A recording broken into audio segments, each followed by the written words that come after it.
நான் பேசப்போவது கதைகளை பற்றி. நான் கதைகளை எழுதுபவன், கதைகளை உருவாக்குவன், கதைகளால் உருவானவன். இந்த உலகில் வேறு ஏதேனும் இவ்வளவு இருக்குமா என்று தெரியாது. இதுவரை நான் என் வாழ்க்கையில் கதை கேட்காத ஒரு மனிதனை சந்தித்ததே கிடையாது. நான் இது வரைக்கும் கதை கேட்டதே இல்லைங்க, எனக்கு கதையே தெரியாது என்று இந்த உலகில் யாருமே இல்லை. நாம் எல்லோருமே கதை கேட்டு வளர்ந்தவர்கள். கதை சொல்லவும் கதை கேட்கவும் தெரியும். எப்போ கடைசியாக கதை கேட்டீர்கள், எப்போ கடைசியாக கதை சொன்னீர்கள்ங்கிற கேள்வியை தான் கேட்க முடியும். எப்போ கடைசியாக கதை கேட்டீர்கள் என்று கேட்டால் இங்கே இருக்கிற பாதி பேருக்கும் அவங்களுடைய பாலிய காலம் தான் நினைவு வரும். தாத்தாவிடம், பாட்டியிடம், அம்மாவிடம் அவர்கள் சிறு வயதில் கேட்ட கதையை சொல்லுவாங்க. எப்போ கதை சொன்னீங்க அப்படின்னா பேரனுக்கோ பேத்திக்கோ வீட்டில் இருக்கக்கூடிய பிள்ளைங்களுக்கோ சொன்ன கதையை சொல்லுவார்கள். கதை என்பது ஒரு பொழுதுபோக்கு அல்ல. கதை என்பது நம்ம வாழ்வினுடைய ஒரு ஆவணம் என்பதால் கதைகளிடம் கற்போம் அப்படிங்கிற தலைப்பில் நான் உரையாற்றலாம் அப்படின்னு நினைக்கிறேன்.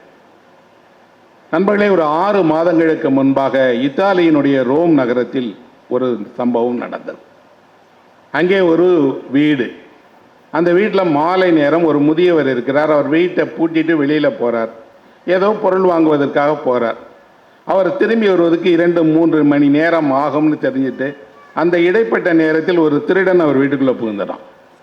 புகுந்த திருடன் அந்த வீட்டில் இருக்கக்கூடிய விலை உயர்ந்த பொருட்கள் என்னென்னலாம் இருக்கோ அதையெல்லாம் எடுத்து ஒரு பையில் போட்டு திருடிட்டு கிளம்ப போகும்போது அந்த வீட்டில் இருக்கக்கூடிய அலமாரியில் நிறைய புத்தகங்கள் அடுக்கி வைக்கப்பட்டிருக்கதை பார்க்குறான். என்ன புத்தகம் இருக்கிறது என்று அப்படி தற்செயலாக தேடும் போது ஒரு புத்தகத்தினுடைய தலைப்பும் அந்த புத்தகத்தினுடைய அட்டைப்படமும் அவனுக்கு பிடிக்குது. திருடிய பையை பக்கத்தில் வச்சுட்டு அந்த வீட்டு சோஃபாவில் உட்காந்து படிக்க ஆரம்பிச்சிட்டான். யார்? திருட போன திருடன். தன்னை மறந்து அவன் படிச்சுட்டே இருக்கான். 10 நிமிஷம், 20 நிமிஷம், 40 நிமிஷம், 1 மணி நேரம் படிச்சுட்டு இருக்கிறான். அந்த வீட்டு உரிமையாளர் வந்துட்டார். கதவை திறந்தால் உள்ள ஒரு திருடன் பையில் எல்லாத்தையும் திருடிட்டு உட்காந்து புக்கை படிச்சுட்டு இருக்கிறான். அவர் உடனே காவல்துறை அழைத்தார். காவல்துறை வந்தது. அவனை கைது செய்தார்கள். அப்போ அவன் காவல்துறையிடம் ஒரே ஒரு விண்ணப்பம் செய்தான், இதை படித்து முடிச்சுட்டு வரேன், அது வரைக்கும் கைது பண்ணாதீங்க அப்படின்னு.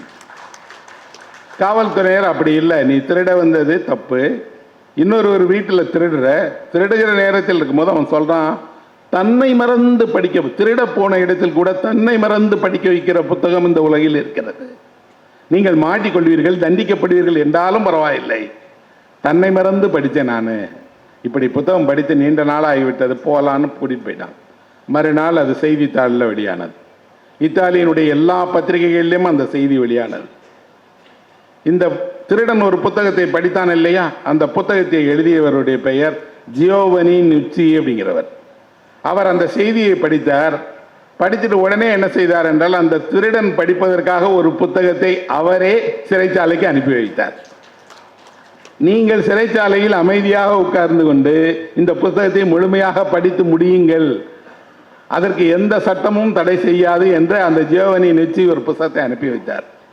அனுப்பி வைத்தது போது உடனடியாக அந்த நம்ம நாடு முழுவதும் ஒரு விவாதம் உருவானது.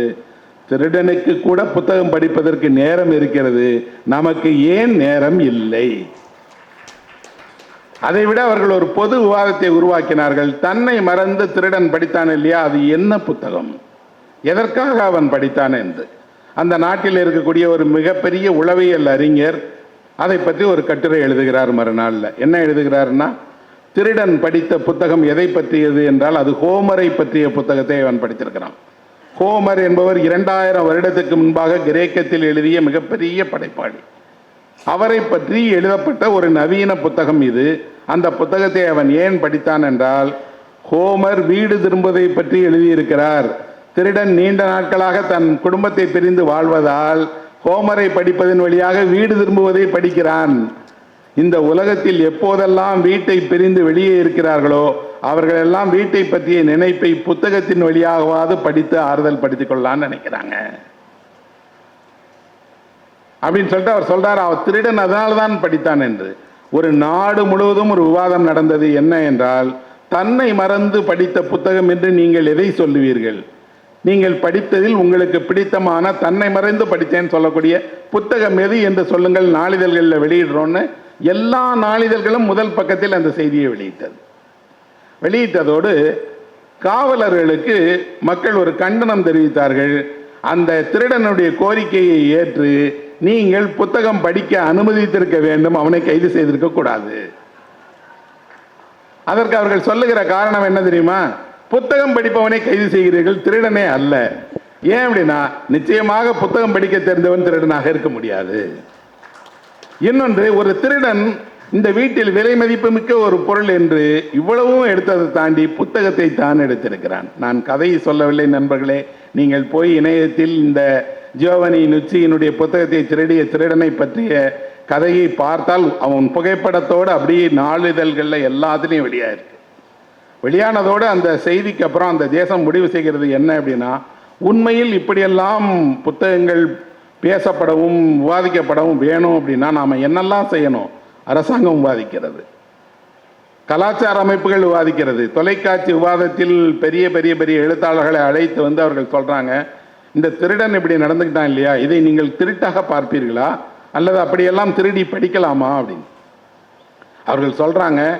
அவன் படிக்க வேண்டும் என்ற ஆசை எப்படி வந்தது? இப்போது அந்த ஒரு தொலைக்காட்சி நிறுவனம் போய் அந்த வீட்டினுடைய முதியவரை கேட்கிறாங்க, உங்கள் வீட்டில் தானே திருடன் புகுந்தான், உங்கள் வீட்டிலேருந்து தானே திருடிட்டு போனான், நீங்கள் என்ன நினைக்கிறீங்கன்னப்பா? அவர் சொல்கிறார், நான் படித்து வைத்திருந்த புத்தகத்தை படிப்பதற்கு என்னோடு வேறு யாருமே இல்லை, நல்ல வேளை ஒரு திருடன் என் வீட்டுக்கு வந்தான், அவனாவது இந்த புத்தகத்தை படித்தான். ஏன் அப்படின்னா, இப்போ அடுத்த தொடரை எழுதுகிறாங்க என்ன அப்படின்னா, அந்த முதியவருடைய மகள், அவனுடைய பேரன் பேத்திகள் எல்லாம் அவரை கைவிட்டுட்டு எங்கோ போயிட்டாங்க, அவங்க தனியாக வாழ்றாங்க. அந்த முதியவர் உண்மையில் தன்னுடைய ஓய்வூதியத்தில் புத்தகங்களை வாங்கி படிச்சுட்டு தானே சமைச்சுக்கிட்டு தானே சில பொருட்களை வைத்துட்டு வாழ்ந்துட்டு இருக்கிறார். அங்கே வந்த திருடன் அவருடைய புத்தகத்தை எடுத்து படித்தது அவருக்கு மகிழ்ச்சி தான், அவர் அதற்காக தண்டிக்காதீங்கிறார். நாம் கதையாக கூட இப்படியெல்லாம் ஒன்றை கற்பனை செய்ய முடியாது. கதையில் யாராவது ஒருவர் இப்படி ஒரு திருடன் போய் ஒரு புத்தகம் படித்தான்னு சொன்னால் எங்கே சார் நடக்கும்னு கேட்பாங்க. ஆனால் நம் காலத்தில் நடக்கிறது. நடக்கிறதோடு ஒரு நாளிதழில் அல்ல, தேசம் முழுவதுமே இதை பற்றி பேசுகிறார்கள். பேசுவதோடு இல்லாமல் புத்தகங்கள் மெய்மறக்க செய்வதற்கு என்ன காரணம்? ஏன் இவ்வளவு புத்தகங்களை தேடுறாங்க, படிக்கிறாங்க? இவ்வளவு 48 வருடங்களாக இந்த கண்காட்சி நடக்கிறது. என் தந்தையுடைய காலத்தில் இருந்து இங்கே புத்தகங்களை வாங்குறாங்க எல்லாரும் இவ்வளவு அரங்குகள் அமைத்து இவ்வளவு பேர் வந்து நாம் புத்தகங்களை நேசிக்கிறோம் என்றால் புத்தகத்தின் மீது அப்படி என்னதான் ஈர்ப்பு இருக்கிறது? இந்த உலகம் தராத எதை உங்களுக்கு இந்த புத்தகமோ கதைகளோ இலக்கியமோ தந்து விடுகிறது என்றால், உண்மையில் இந்த உலகம் எதையெல்லாம் உங்களுக்கு தரவில்லையோ அத்தனையும் உங்களுக்கு வழங்குகிற ஒரே வழி புத்தகம் மட்டும்தான் நண்பர்களே. அறிவு என்ற ஒன்று இவ்வளவு பரவலாக அதற்கு வேறு எதுவுமே காரணம் இல்லை. புத்தகம் இல்லாவிட்டால் அறிவு இவ்வளவு பரவலாக இருக்காது. நீங்களும் நானும் பேசுகிற அத்தனை சிந்தனையாளர்களும் புத்தகத்தின் வழியாக தான் அறிமுகமானார்கள். அத்தனை அறிவியல் கண்டுபிடிப்புகளும் புத்தகங்கள் வழியாக தான் நமக்கு வந்தது. அப்படின்னா புத்தகம் என்று ஒன்று கண்டுபிடிக்கப்படாவிட்டால், எழுதப்படாவிட்டால், இல்லை என்றால் என்ன இருக்கும் அப்படின்னா, உண்மையில் நாம் ஒரு இருண்ட உலகத்தில் நாகரீகமற்ற மனிதர்களாகத்தான் வாழ்ந்துட்டு இருக்கிறோம். அதனால தான் நான் சொல்லுவேன், நீங்கள் என்ன படிக்கிறீர்கள் என்று சொல்லுங்கள், நீங்கள் யார் என்று நான் சொல்லிடுவேன். நீங்கள் என்ன வேலை பார்க்கிறீர்கள், நீங்கள் எவ்வளவு சம்பாதிக்கிறீர்கள் என்றல்ல, என்ன படிக்கிறீர்கள் என்பது உங்கள் ஆளுமையினுடைய அடையாளம். தமிழில் மிகச்சிறந்த கதைகள் எழுதப்பட்டிருக்கிறது. இந்த 100 வருடத்தினுடைய தமிழ் சிறுகதையினுடைய வரலாறை பார்த்தால் அவ்வளவு சிறந்த படைப்பாளிகள் எழுதியிருக்கிறாங்க. அதே போல நாவல்களா, கட்டுரைகளா, இலக்கியம் சார்ந்த புத்தகங்களா, எண்ணிக்கையற்ற ஒரு 2000 வருட தமிழ் மரபில் வரக்கூடிய எழுத்தில் நவீன இலக்கியம் என்று ஒரு தனி பிரிவு, அதில் அவ்வளவு சிறந்த படைப்பாளிகள் இருக்கிறாங்க. அதையெல்லாம் தாண்டி இந்தியாவினுடைய எல்லா மொழிகளிலும் இருந்தும் தமிழுக்கு புத்தகங்கள் வருது, மொழிபெயர்த்து கொடுக்குறாங்க. உலகில் அதிகமான புத்தகங்கள் தமிழில் மொழிபெயர்க்கப்பட்டு உடனே படிக்கிறாங்க. தமிழ் மக்களுக்கு ஒரு மனது இருக்கிறது. எங்கே சிறந்த படைப்புகள் இருந்தாலும், அது எந்த தேசத்தினுடைய நாவலாக இருந்தாலும், யார் எழுதிய கதையாக இருந்தாலும், சிறந்ததாக இருந்தால் வாங்கி படித்து கொண்டாடி தன் வீட்டு அலமாரியில் வைத்து தன் பிள்ளைகளை படிக்க சொல்லி அவர்களுக்கு அந்த புத்தகங்களுடைய பெருமையை எடுத்து சொல்லுகிறார்கள். கேரளாவில் ஒரு பெண் எழுத்தாளர் இருந்தார். அவர் பேர் கமலாதாஸ் என்று. அவர் மாதவி குட்டி அப்படிங்கிற பெயரில் எழுதினார். ஆங்கிலத்தில் கமலாதாஸ் என்கிற பெயரில் எழுதினார். மிகச்சிறந்த ஒரு எழுத்தாளர். அவர் கவிஞர், சிறுகதை ஆசிரியர். அவர் ஒரு மிகப்பெரிய இலக்கிய பாரம்பரியமிக்க குடும்பத்தை சேர்ந்தவர். ரொம்ப புரட்சிகரமான கதையை எழுதியவர். அவருடைய புத்தகம் எல்லாம் கூட தமிழில் கிடைக்கிறது. அவர் ஒரு கதையை எழுதியிருக்கிறார். கடலோரத்தில் ஒரு வீடு என்பது அந்த கதையினுடைய தலைப்பு. அது என்ன கடலோரத்தில் ஒரு வீடு? யாரை பற்றிய கதை? கதை கேரளாவில் நடக்கிறது, ஒரு கடற்கரை பகுதியில் நடக்கிறது. ஆனால் அந்த கதையில் இடம்பெற்றிருக்கக்கூடியவர்கள் இருவர். ஒரு கணவன் மனைவி 2 பேருமே தமிழர்கள். இங்கே இருந்து பிழைப்பதற்காக தமிழ்நாட்டிலிருந்து கேரளாவுக்கு போய் வேலை கிடைக்காமல் கிடைக்கிற வேலையை பார்த்து கொண்டு வீடு இல்லாமல் வசதி இல்லாமல் எந்த அடிப்படை தேவைகளையும் பூர்த்தி செய்ய முடியாமல் வாழுகிற ஆறுமுகம் அப்படிங்கிறவரையும் அவர் மனைவியையும் பற்றியதான் அந்த கதை. அவர்களுக்கு கூலி வேலைக்குத்தான் அழைச்சிட்டு போனாங்க. அந்த அழைச்சிட்டு போனவன் விட்டுட்டான். அவர்களுக்கு அந்த ஊரில் தான் வாழ வேண்டிய நெருக்கடி. 2 பேருமே கிடைக்கிற வேலையெல்லாம் செய்கிறாங்க. உணவகத்தில் மீந்து போன உணவு கொடுத்தால் அதை வாங்கி கொண்டு போய் சாப்பிட்றாங்க. அவர்களுக்கு குடி இருக்க வீடு இல்லை, அவர்களுக்கு இந்த முகவரி இல்லை. ஆனால் அந்த கணவனும் மனைவியும் எப்படியாவது அங்கே போய் வாழ்ந்து பிழைத்து கொஞ்சம் மேம்பற்றலாமேங்கிறதுக்காக அந்த ஊர் கடற்கரையில் இடிந்து கிடக்கிற ஒரு வீட்டில் குடியிருக்கிறாங்க. அந்த இடிந்து கிடக்கிற வீட்டில் இருந்துட்டு கிடைத்த உணவை அவர்களாக சமைத்து சாப்பிட்டு அங்கே அவங்க நாட்களை போய்கிட்டு இருக்கும்போது ஒரு நாள் இரவு ஒரு பிச்சைக்காரன் அவர்களை பார்க்கறதுக்காக வரான். வந்த பிச்சைக்காரன் அவர்களை சொல்கிறான், நான் தினமும் பார்ப்பேன், சாலை ஓரத்தில் தான் நானும் பிச்சை எடுத்துகிட்டு இருக்கேன், பார்ப்பேன், நீங்கள் கஷ்டப்பட்டு வேலை பார்க்குறீங்க, ஆனால் உங்கள் வீட்டில் பார்க்கும்போது இரவெல்லாம் நீங்கள் 2 பேரும் பக்கத்தில் உட்காந்துட்டு இருக்கதும், ஒரு நெருப்பின் முன்னாடி குளிர் காய்வதும், இன்னும் சொல்லப்போனால் அந்யோன்யமாக பேசி சிரிப்பதும் எனக்கு கேட்கும். நான் அதனால் உங்களை பார்க்கலாமான்னு வந்தேன்னொடனே அவனை உட்கார சொல்லி அந்த பெண்மணி என்ன செய்கிறா, சாப்பிட்டீங்களா, சாப்பாடு போடவா அப்படின்னு கேட்குறாங்க. அவர் சொல்லுகிறார், உங்களிடம் எதுவுமே இல்லை, ஆனால் வந்தவருக்கு உணவளிக்கலாமே என்ற மனது இருக்கிறது, நான் சாப்பிடலை, போடுங்க சாப்பிட்றேங்கிறாங்க. போடுங்க என்றால் அந்த அம்மா தட்டில் மீதமாக இருந்த உணவை எல்லாத்தையும் எடுத்து போதும் போதும் என்ற அளவுக்கு வைக்கிறாங்க. அவன் சொல்றான், இவ்வளவு பரிமாறுகிற உங்களுடைய மனதை பார்த்தாலே தெரிகிறது நீங்கள் நல்ல குடும்பத்தை சேர்ந்தவர், ஏராளமான பேருக்கு உணவளித்திருக்கிறீர்கள், இன்றைக்கு தான் இப்படி இருக்கீங்கன்னு தெரியுது, இல்லைன்னா அந்த கை இப்படி வராது வைக்கிறதுக்கு, எவ்வளவு அள்ளி அள்ளி வைக்கிறீங்க, நீங்கள் அன்னலட்சுமி தாம்மான்னு சொல்லிட்டே அவன் சாப்பிட்றான். சாப்பிடும் போது அந்த அம்மா கேட்குறாங்க, ஏன் கஷ்டப்படுறீங்க, இப்படி பிச்சை எடுத்து வாழ்கிறீங்களே, வேலையெல்லாம் பார்க்கலாமேன்னு அவன் சொல்கிறான், நான் பிச்சையெல்லாம் எடுக்கலாமா, நான் பாட்டு பாடுறவன், சங்கீதம் கற்றுக்கிட்டவன், சங்கீதம் தெரியும், நான் ஏதோ ரோட்டில் ஓரத்தில் உட்காந்து பாட்டு பாடுறேன், அந்த பாட்டை கேட்டு யாராவது காசு போட்டு போகிறாங்க. அந்த அம்மா உடனே கேட்குறாங்க, சங்கீதம்லாம் எவ்வளோ நல்ல விஷயம், என் சின்ன வயது முழுவதுமே நாங்கள் ஒரு பாகவதர் வீட்டுக்கு பக்கத்தில் இருந்தோம், காலையில் அவங்க வீட்டில் கீர்த்தனைகள் பாடுவாங்க, பிள்ளைங்க பாட்டு கற்றுக்கிடுவாங்க. ஒரு மனிதன் காலையில் தூங்கி எழுந்தவுடனே சங்கீதம் கேட்பது என்பது எவ்வளவு மகத்தான விஷயம், எனக்கு என் சின்ன வயசு முழுக்க கிடைச்சது, இப்போ எல்லாம் பாட்டு கேட்கவே இல்லை, நீங்கள் ஒரு பாட்டு பாடுவீங்களான்னு கேட்குறேன். யாரும் இதுவரைக்கும் சாலையில் இருக்கக்கூடிய பிச்சைக்காரனிடம் இப்படியெல்லாம் ஒரு கோரிக்கை வைத்து நீங்கள் ஒரு பாட்டு பாடுங்கன்னு கேட்போமா என்ன? ரயிலில் பார்க்குறோம், பொது இடங்களில் பார்க்குறோம், யாரும் கேட்கறது இல்லை. இன்னும் சொல்லப்போனால் அவர்கள் என்ன பாடுகிறார்கள் என்று கூட நம்ம கேட்க மாட்டோம். காசை வீசி எறிந்தால் நம்ம வேலை முடிஞ்சு போயிடுச்சுன்னு நினைக்கிறோம். இந்த அம்மா கேட்ட உடனே அவன் சொல்கிறான், பாட்டு என்கிட்ட பாட கேட்குறீங்களா, அவனு பாடுங்களேன் அப்படிங்கிறாங்க. அவன் சாப்பிட்டு முடிச்சு உட்கார்ந்து அவனுக்கு விருப்பமான ஒரு பாடலை பாடுறான்.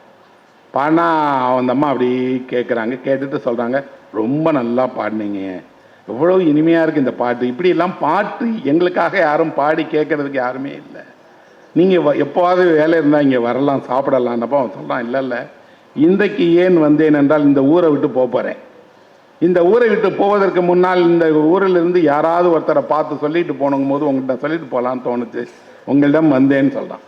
அந்த அம்மா சொல்கிறாங்க, உங்கள்கிட்ட ஒன்றும் இல்லாமல் வெறுமனா போகிறீங்க, ஏதாவது கொடுக்கணுமே என்று குளிருக்காக அவர்கள் வைத்திருந்த ஒரு கம்பிளியை எடுத்து அவர்கிட்ட கொடுக்குறாங்க. இதை வச்சுக்கோங்க, போர்த்திக்கோங்க, போகிற இடத்தில் குளிர் தெரியாமல் இருக்கட்டும் அப்படின்னு. அவன் வாங்கிட்டு நன்றி தெரிவிச்சுட்டு போயிடுறான். போன பிறகு கணவர் கேட்குறார், நம்மிடம் இருந்தது ஒரே ஒரு கம்பிளி, அது இவ்வளவு குளிர்காற்றத்தில் இங்கே இது இல்லாமல் போனால் எப்படி நம்ம படுக்கிறதுன்னு. அதுக்கு அந்த அம்மா சொல்கிறா, இல்லை இல்லை, அவன் அவ்வளோ நல்லா பாடினார், பாடினவருக்கு நம்ம ஏதாவது கொடுக்கணும் இல்லை, அதனால் இந்த கம்பிளியை கொடுத்துட்டேன் அப்படின்னு. உண்மையில் அதுதான் காரணமானா அந்த அம்மா சொல்கிறா, இல்லை இல்லை, அவன் சங்கீதத்தை ஞாபகப்படுத்திட்டான், நாம் எல்லோர் மனதிலும் ஒரு சங்கீதம் மறைந்திருக்கிறது, அந்த சங்கீதத்தை யார் நினைவுபடுத்தினாலும் அந்த நினைவுபடுத்துவதற்கு ஏதாவது கொடுக்கத்தானே செய்யணும், அதனால் என்னால் முடிந்தது அந்த கம்பிளியை கொடுத்தேன் அப்படிங்கிறது. அந்த போகும்போது அந்த பிச்சைக்காரன் சொல்லிட்டு போகிறான், நீங்கள் நினைக்கிறீங்க ஒரு இடிஞ்ச வீட்டில் வாழ்கிறீங்கன்னு, ஆனால் இடிந்த வீட்டுக்கு வாழல, நட்சத்திரங்கள் வீட்டிற்குள் நேரடியாக தெரிகிற வீட்டில் வாழ்கிறீங்க, கடலினுடைய காற்று நேராக அடிக்கிற ஒரு வீட்டில் வாழ்கிறீங்க, பகலும் இரவும் அலையடித்து கொண்டே இருக்கிற வீட்டில் வாழ்கிறீங்க, இப்படி ஒரு வாழ்க்கை அதிர்ஷ்டம், அந்த அதிர்ஷ்டம் எல்லாருக்கும் கிடைக்காது, உலகம் தெரிந்து கொள்ளாவிட்டால் பரவாயில்ல, நீங்கள் அதிர்ஷ்டசாலிகள் தான் சொல்லிட்டு போகிறான். கிட்டத்தட்ட இந்த கதையை நான் என்னுடைய கல்லூரி நாட்களில் படித்தேன், இன்னைக்கு படிக்கலை. ஆனால் படிக்கும்போது அந்த கதையில் அந்த காட்சி அவ்வளோ என் கண்ணுக்கு தெரிகிறது.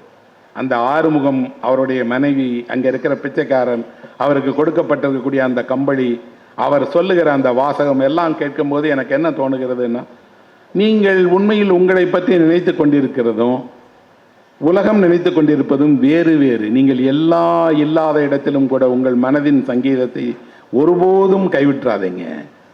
எல்லாருக்கும் மனதுக்குள்ளாடி ஏதோ ஒரு பாட்டு ஓடிக்கிட்டே தான் இருக்குது. எல்லாருக்கும் மனதுக்குள்ளாடி ஏதோ ஒரு சங்கீதம் கேட்டுக்கிட்டே தான் இருக்குது. தனியாக இருந்தால், யாரும் இல்லாவிட்டால் நீங்கள் அந்த பாட்டை பாடுவீங்க. கேட்பவர் யாராவது இருந்து பாடுங்கள் என்றால் நீங்கள் கண்ணீரோடு அந்த பாட்டை பாடுவீங்க. இன்னும் சொல்ல போனால் பேரம் பேத்திங்கெல்லாம் உட்காந்துட்டு பாட்டு பாடுன்னு சொன்னாங்கன்னா வெட்கத்தோடு அந்த பாட்டை பாடுவீங்க. அது யாரோ பாடிய திரைப்பட பாடல் தான், எப்போதோ கேட்ட பாடல் தான். ஆனால் நம் வாழ்க்கையில் இசை என்பதும் பாடல் என்பதும் சங்கீதம் என்பதும் பிரிக்க முடியாத ஒன்று. நாளெல்லாம் சங்கீதம் கேட்டு வளர்ந்த பிள்ளைகள் வாழ்நாளில் எங்கே இருந்தாலும் நேரடியாக கேட்காட்டா கூட மனதுக்குள்ளாடி அந்த சங்கீதம் இருந்துக்கிட்டே தான் இருக்கும். அதைத்தான் கமலஹாசன் எழுதுகிறாங்க. அப்போ நான் அதை படித்து முடித்த பிறகு எனக்கு தோன்றியது என்ன அப்படின்னா, ஒரு நகர வாழ்க்கை என்பது, இந்த நகரத்தில் நம்ம வாழுகிறோம், ஒரு அடுக்குமாடி குடியிருப்பில் குடியிருக்கிறோம், ஜன்னல்கள் மூடப்பட்டிருக்கிறது, நமக்கும் ஆகாயத்துக்கும் எந்த தொடர்புமே இல்லை. நாம் போகிற வாகனங்களிலிருந்து சூரிய ஒளி படுகிறதே தவிர சூரியன் நம் கண்ணுக்கு தெரியவே தெரியாது. எல்லாவற்றையும் தாண்டி நம்முடைய உணவு மேஜையில் தான் உணவு வருகிறது. தரையில் அமர்ந்து சாப்பிடுபவர்கள் இந்த நகரத்தில் ரொம்ப குறைவு. தரையில் அமர்ந்து சாப்பிட்டால் அவர்களெல்லாம் இல்லாதவர்களாக, வசதியற்றவர்களாக, இன்னும் சொல்லப்போனால் அவர்களெல்லாம் பின்தங்கியவர்களாக நினைக்கிற மனப்பாங்கும் இருக்கிறது. அது அல்ல. உங்கள் தட்டில் இருக்கக்கூடிய உணவில் என்றைக்கு நிலவு விழுந்தது என்று நீங்கள் யோசித்து பாருங்கள். அதே சாப்பாடை நில வெளிச்சத்தில் கொண்டு போய் வைங்க, கொஞ்சம் நிலவு உங்கள் தட்டில் விழுந்தால் அந்த உணவினுடைய சுவையே வேற. எது தடுக்கிறது நம்மை? உங்கள் வீட்டினுடைய மாடிக்கு நீங்கள் செய்திருக்கக்கூடிய உணவை கொண்டு போய் அங்கே ஒரு தட்டில் வைத்து அனைவரும் கூடி ஒரு நிலா வெளிச்சத்தின் கீழே நீங்கள் அமர்ந்து சாப்பிட்டால் நீங்கள் நகரத்தில் அல்ல, 100 வருடத்துக்கு முந்தைய இரவில் இருக்கிறீங்க. சித்ரா பௌர்ணமி அன்னைக்கு மதுரை பக்கம் இருந்தாங்கன்னா தெரியும். அன்னைக்கு சித்ரா பௌர்ணமி அன்னைக்கு ஆற்றுல போய் உட்காந்து சாப்பிடுவாங்க. ஆற்று மணலில் எல்லோரும் அவரவர்கள் கொண்டு வந்த உணவை வைத்து அந்த நிலா வெளிச்சத்தில் நீங்கள் சாப்பிடுகிற உணவினுடைய வாசனை தான் தெரியும். நிறைய நேரத்தில் உணவினுடைய நிறம் கூட தெரியாது. நீங்கள் உணவு இயற்கையோடு நெருங்கி வரும்போது, இயற்கையிடமிருந்து பெறும்போது, உங்கள் உணவு தட்டில் ஒரு வெயிலோ நிழலோ படும்போது தான் அதனுடைய உண்மையான சுவை கொடுக்கிறது. கதை இதை எதையும் சொல்லலை. ஆனால் கதை படிப்பவன் கதையின் வழியாக இதையெல்லாம் புரிந்து கொள்கிறான். கொடுக்கிற மனது என்பது தான் முக்கியம் தவிர, அந்த கொடுக்கிற மனது எங்கிருந்தாலும் கொடுக்கும். அவர்கள் இல்லாதவராக இருந்தாலும் அவர்கள் தருகிறது அமுதம்தான். அப்படின்னா அந்த கதை என்ன தருகிறது என்றால் ஒரு பாடத்தை நமக்கு கற்றுத்தரும். அந்த பாடம் என்ன? நீங்கள் ஒருவரை பார்க்கும்போது அவர் வசிக்கிற இடத்தை வைத்துக்கொண்டு, அவர் வாழுகிற வாழ்க்கையை வைத்துக்கொண்டு, அவர் இன்றைக்கு இருக்கிற நிலையை வைத்துக்கொண்டு அவரை பற்றிய ஒரு முடிவை எடுத்து விடாதீர்கள். அவர்கள் உங்களுக்காக இந்த தோற்றத்தில் இருக்கலாம், ஆனால் உள்ளுக்குள் வேறவர்களாக தான் இருக்கிறாங்க. அப்போ ஒரு கதை தான் நண்பர்களே நமக்கு இந்த வாழ்க்கையை, வாழ்க்கையினுடைய உண்மையை நமக்கு நெருக்கமாக காட்டுது. அங்கேயோ ஒரு இடத்துல ஒரு மலையாள எழுத்தாளர் எழுதுகிறார். நம்ம ஊரில் எங்கள் மண்ணில் பிறந்த 100 வயது வாழ்ந்த கி ராஜநாராயணன் ஒரு கதை எழுதியிருக்கிறார். அவர் பள்ளி சென்று படித்ததில்லை. அவர் வேடிக்கையாக சொல்கிறார், மழைக்கு கூட பள்ளிக்கு ஒதுங்கியது இல்லை. நான் மழை பெய்கிற நேரத்தில் கூட என்ன பண்ணுவேன்னா மழைக்குள்ளாடி தான் போயிருக்கேனே தவிர பள்ளி பக்கம் போகலை அப்படின்னு. ஆனால் அவர் தான் தமிழினுடைய மிகச்சிறந்த கதைகளை எழுதி 100 வருடம் வாழ்ந்தார். 100 வருடம் வாழ்ந்தது அல்ல, 98வது வயதில் ஒரு நாவல் எழுதிட்டு இருக்கேன்னு எழுதினார். 80, 70 வயதை தாண்டி 80 வயதுக்கு மேலே போனாலே நினைவு தடுமாறி விடுகிறது. இன்னும் சொல்லப்போனால் அறிந்த பக்கத்தில் இருக்கிறவருடைய பெயர் மறந்துடுது.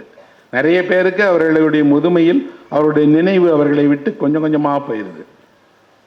98 வயதை வாழ்ந்து அதை எழுதி துல்லியமாக சொன்னார்.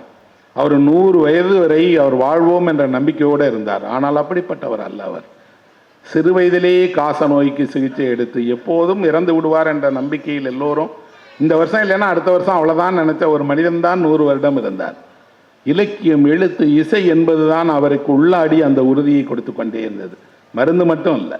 அவருடைய நினைவாற்றல் எவ்வளவு துல்லியமாக இருக்கும்னா எந்த ஒரு விஷயத்தையும் நேரடியாக சொல்லுவோம். அவ்வளவு துல்லியமாக என்ன பறவை, எப்படி குரல் இருந்தது, என்ன உணவு எல்லாம் சொல்லுவார். அவர் ஒரு கதை எழுதியிருக்கிறார்.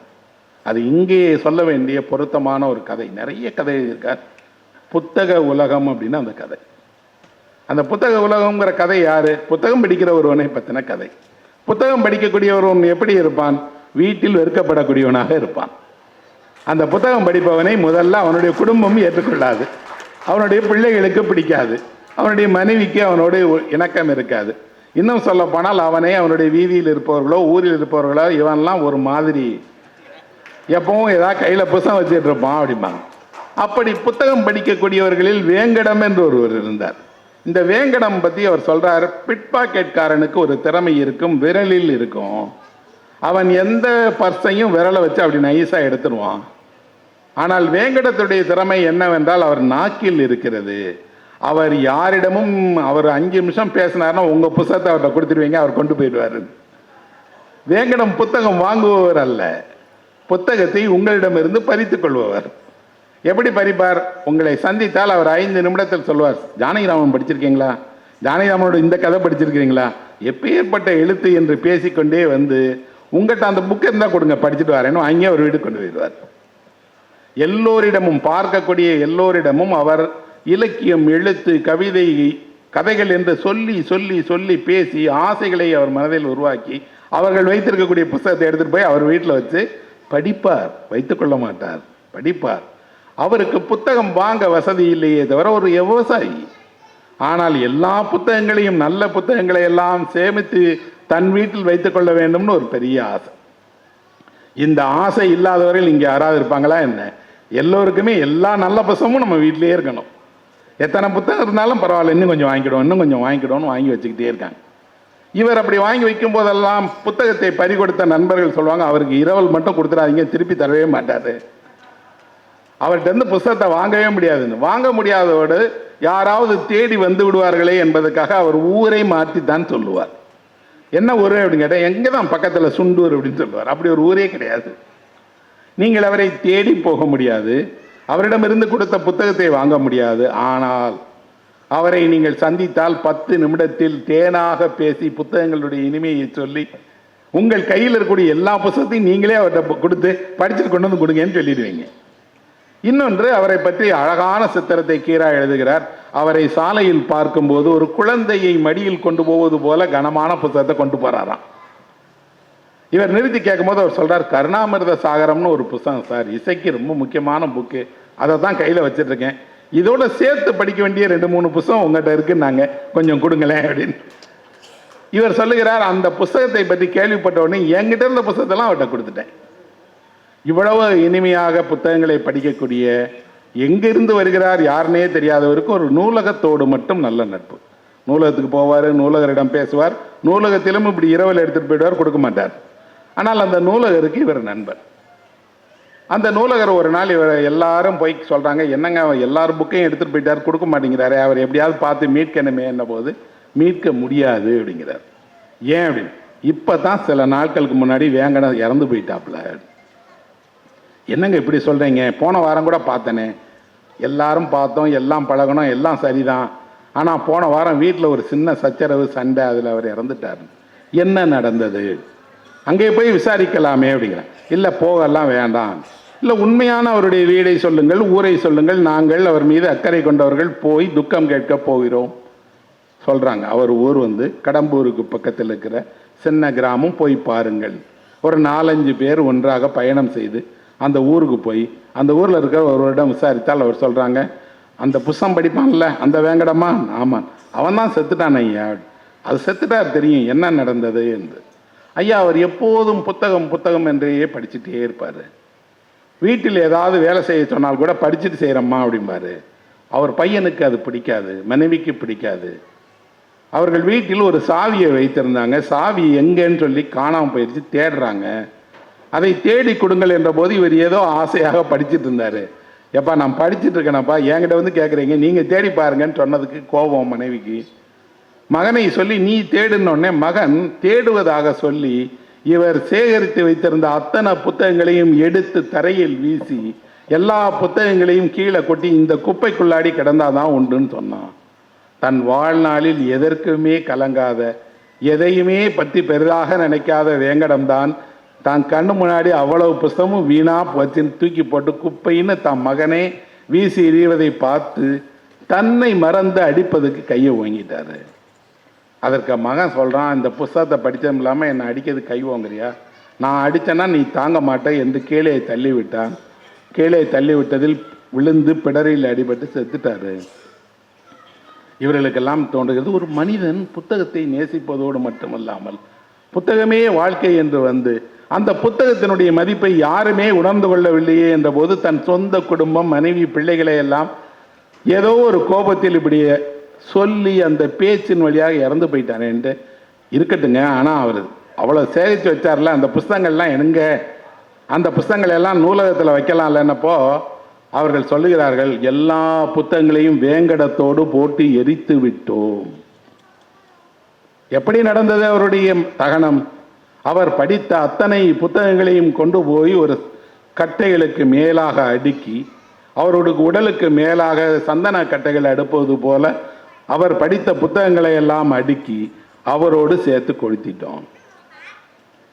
ஊர்க்காரர் சொல்லுகிறார், இந்த வேங்கடத்தை சிறு வயதில் அவருடைய தந்தை விவசாயி, விவசாயம் பார்க்காம புஸ்தகம் படிச்சுக்கிட்டு இப்படி புஸ்தகம் பின்னாடி சுற்றிட்டு இருக்கே, ஒரு நாளைக்கு ஒன்றை அந்த புஸ்தகத்தோட வச்சு கொளுத்த பாருங்க பாருன்னு சொன்னார். அப்படியே நடந்துருச்சியா அப்படின்னு. ஆனால் அந்த காட்சி மறக்கவே முடியாது.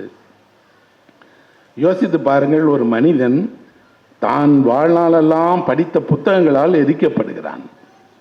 இது வெறும் புத்தகத்தின் மீது இருக்கக்கூடிய வெறுப்பு அல்லது ஒரு மனிதனுக்கு புத்தகத்தின் மீது இருக்கக்கூடிய நேசம் என்பது மட்டுமல்ல, ஒரு பண்பாடு உண்மையில் புத்தகங்களை எப்படி வைத்திருக்கிறது, புத்தகம் படிப்பவனை எப்படி வைத்திருக்கிறது.